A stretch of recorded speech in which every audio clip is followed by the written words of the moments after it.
Hello and welcome to episode 6 of the Baldurs Gate Mage Build guide.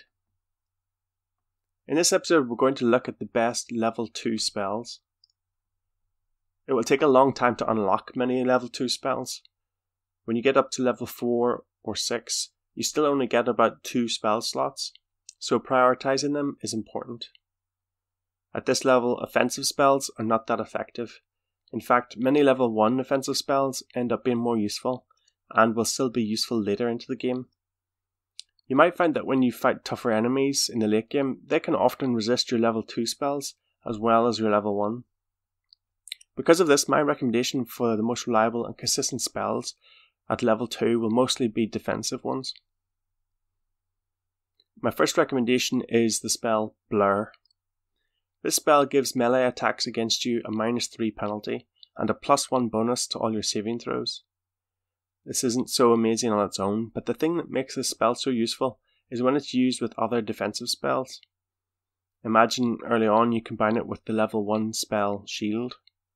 This would mean you have stacked improved armor class against melee and missile attacks and improved your saves. This means your mage can risk getting closer to the fight, making it more effective without risk of instant death. The spell will also still be great later into BG1 and BG2. When you get spirit armor and improved invisibility, you can stack it with this, making it possible to tank as a mage. This lasts a decent amount of time, and in the later game you can use a sequencer to put it up automatically in combat with other protections. The next spell I recommend is Mirror Image. This spell is good for similar reasons. Firstly, it casts quickly and creates an alternative target so that the attacks might not hit you and might instead hit your mirror image.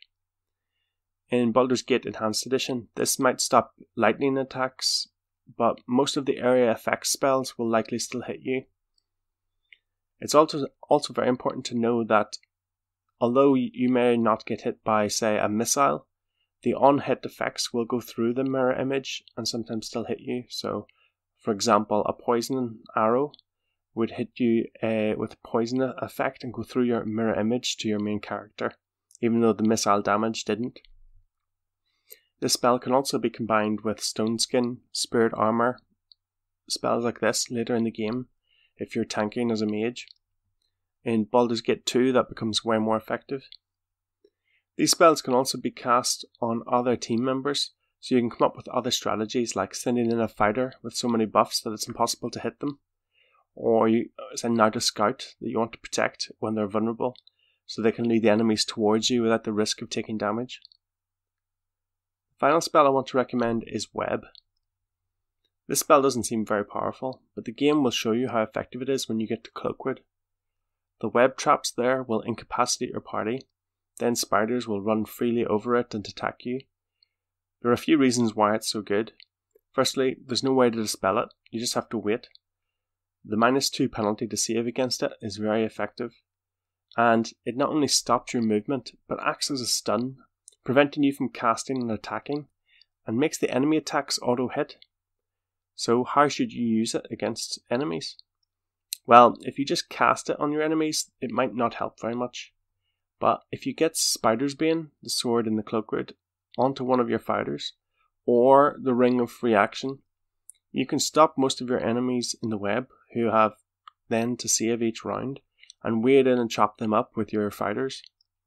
Or you could use Spider Spawn and send a spider in to do the job for you. It won't work on flying enemies like a wyvern, but there are lots of enemies in the game that this will be very effective on. These 3 spells, in my opinion, are the most effective at this level, but in my next video I will take you through a few more that are effective under special circumstances.